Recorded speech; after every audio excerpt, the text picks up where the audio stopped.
Alors que le Mali s'enlise dans une tourmente sans précédent, et que les structures de sécurité du Sahel se désintègrent comme un château de cartes, une interrogation majeure flotte dans l'air. Qu'est-ce qui pousse le Niger à miser tout son avenir sécuritaire sur l'Algérie comme s'il n'y avait plus aucune autre issue crédible? Alors que les flammes du chaos ravagent le Mali, une scène sidérante se dessine. Al-Qaïda, plus audacieuse que jamais, orchestre des offensives spectaculaires contre les garnisons de l'armée malienne, une démonstration de force brutale, au moment même où Moscou pointe du doigt Kiev, l'accusant d'alimenter les insurgés avec des drones venus tout droit des laboratoires de guerre ukrainiens. Et voilà que l'impensable devient réalité. Tous les signaux d'alarme agités par Alger avec insistance trouvent aujourd'hui un sinistre écho sur le sol malien. La diplomatie algérienne ignorée hier voit ses mises en garde validées dans le fracas des erreurs du colonel Goïta, chef de junte, dont la stratégie s'apparente désormais à une suite de faux pas qui ont ouvert un abîme d'instabilité.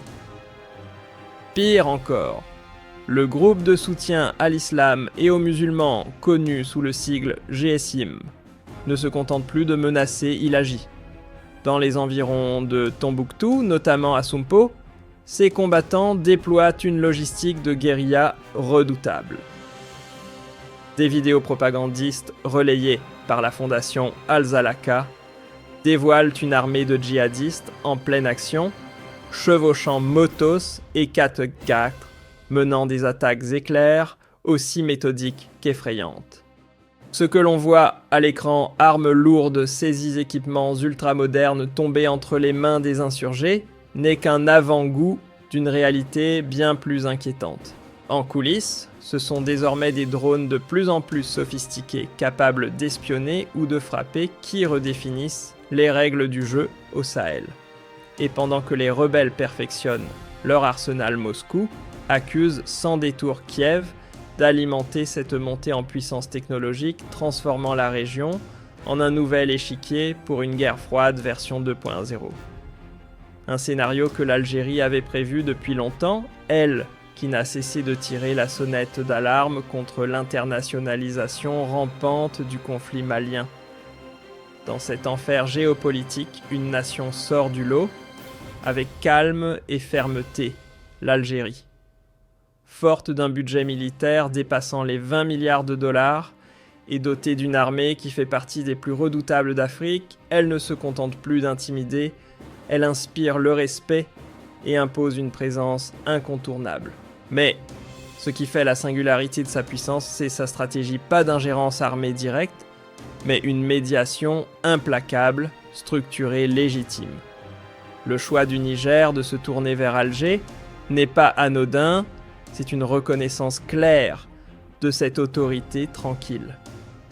Contrairement aux interventions de mercenaires volatiles ou d'armées étrangères aux agendas opaques, l'approche algérienne s'ancre dans l'accord de paix de 2015. Accord que la junte de Bamako, en le piétinant, a transformé en véritable boîte de Pandore. Depuis que Bamako a tourné le dos à Alger, l'économie malienne s'effondre comme un château de cartes, sous la pluie. La capitale vit désormais au rythme des stations-service à sec et des files d'attente qui serpentent à perte de vue. Pourquoi ? Parce que les routes stratégiques d'approvisionnement sont aujourd'hui entre les mains de groupes armés qui les bloquent méthodiquement. Cet étranglement économique savamment orchestré combiné à une insécurité qui galope sans frein confirme ce que beaucoup redoutaient. Le pari 100% militaire d'Assimi Goïta est un cul-de-sac. Pendant que la population étouffe l'Algérie, elle avance à pas calmes mais assurés.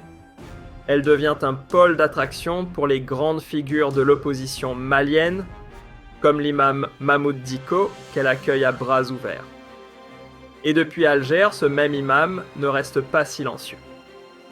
Il bâtit une nouvelle coalition, l'Alliance des Forces pour la République, une initiative qui prouve une chose essentielle si l'on veut retrouver la paix et un minimum de stabilité constitutionnelle au Mali, il faudra tôt ou tard repasser par le canal algérien Là où la diplomatie prévaut sur la poudre, les chiffres parlent d'eux-mêmes et ils font froid dans le dos, les actes de violence liés aux groupes djihadistes explosent littéralement dans le Sahel. Depuis que la médiation algérienne s'est vue reléguée au second plan, la spirale de l'insécurité semble hors de contrôle. Des analystes occidentaux, loin d'être alarmistes de nature, envisagent désormais très sérieusement le scénario d'un Bamako tombant dans l'isolement total ou pire. Pendant ce temps, la Mauritanie, acteur régional souvent discret, ne cache plus son malaise. Elle resserre de plus en plus ses liens avec Alger, cherchant dans cette alliance une forme d'assurance face au désordre croissant. Cette dynamique régionale où l'axe algérien gagne en centralité ne fait qu'accentuer la marginalisation des autorités maliennes piégées entre une dépendance incertaine vis-à-vis des forces russes et une colère populaire qui monte en flèche. Là où d'autres imposent car par la force, l'Algérie choisit la parole. Sa puissance repose aussi sur sa capacité à dialoguer avec tous les courants de la société malienne, même les plus éloignés de Bamako. Alors que le pouvoir en place s'essaie à des réintégrations de façade d'Alger, avance avec une proposition bien plus solide, un véritable programme structuré de désarmement, accompagné de financement et d'un cadre politique clair. Une approche qui tranche avec l'improvisation ambiante. Chaque mot des autorités algériennes sonne comme un rappel calme mais ferme. On ne construit pas la stabilité d'un État sur des alliances temporaires avec des puissances étrangères qui n'ont au fond que faire des réalités africaines. Cette constance dans les principes, cette fidélité à une ligne claire, c'est justement ce qui fait de l'Algérie un acteur respecté, recherché par Niamey, et redouté par ceux qui misent sur le chaos. Ce n'est plus une hypothèse, c'est une évidence. La sécurité du Sahel est désormais indissociable de la vision algérienne. Et ceux qui, comme la junte de Bamako, ont cru pouvoir écarter Alger de l'équation, se retrouvent face à une dure leçon. Car tenter de se passer du grand frère algérien, c'est comme vouloir traverser le désert sans boussole. Mais l'Algérie, ce n'est pas seulement un voisin avec de bonnes intentions, c'est l'ossature stratégique de toute la région. Elle navigue avec habileté entre les ambitions des grandes puissances, tout en gardant comme cap la souveraineté africaine. Une diplomatie forte, souple, enracinée dans l'histoire.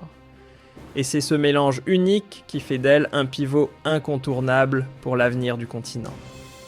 Aujourd'hui, la fierté algérienne ne repose plus seulement sur les chants patriotiques ou les souvenirs de luttes passées. Elle s'enracine dans le constat implacable que les choix géopolitiques, faits par ses dirigeants, résonnent aujourd'hui avec une justesse quasi prophétique. Tandis que le Mali s'enlise dans une spirale de violence et de misère économique, l'Algérie, elle se dresse droite et sereine, telle une forteresse face au vent du chaos. Désormais, la vraie question n'est plus de savoir si Bamako reviendra frapper à la porte d'Alger. Mais quand et dans quel état sera le pays lorsqu'il le fera? Car l'Algérie n'a plus besoin de prouver sa valeur. Elle a déjà démontré qu'elle possède la lucidité stratégique, les moyens concrets et la légitimité politique pour imposer la paix là où d'autres sèment dans la discorde. Mais un point d'interrogation demeure brûlant comme les sables du désert, au regard de cette démonstration de force et de sagesse de notre nation. Quel regard les Algériens portent-ils sur leur propre rôle dans le sauvetage du Sahel? Et vous pensez-vous que la junte de Bamako aura un jour l'humilité de reconnaître son erreur monumentale avant qu'il ne soit trop tard? Ce n'est ni par accident, ni par simple chance que l'Algérie tient bon face aux secousses géopolitiques qui font trembler le Sahel. Cette stabilité admirable est le fruit d'une vision d'État longuement mûrie, enracinée dans une fidélité inébranlable à deux piliers fondamentaux, la souveraineté nationale et l'unité du continent africain. alors que certaines puissances dans l'ombre s'acharnent à faire de notre flanc sud une zone d'expérimentation pour leur guerre par procuration. Une chose reste claire. L'Algérie est aujourd'hui le seul acteur capable de leur opposer un refus net, ferme et sans équivoque. Aucun terrain de manipulation ne prospère là où Alger trace des lignes rouges. La véritable force de notre pays ne se mesure pas seulement au calibre de ses armes ou à la précision de ses services de renseignement. Non, ce qui nous distingue réellement, c'est cette légitimité forgée dans l'histoire, celle d'un grand frère africain, respecté, écouté, vers qui l'on se tourne toujours quand les solutions importées s'effondrent face aux vérités du terrain.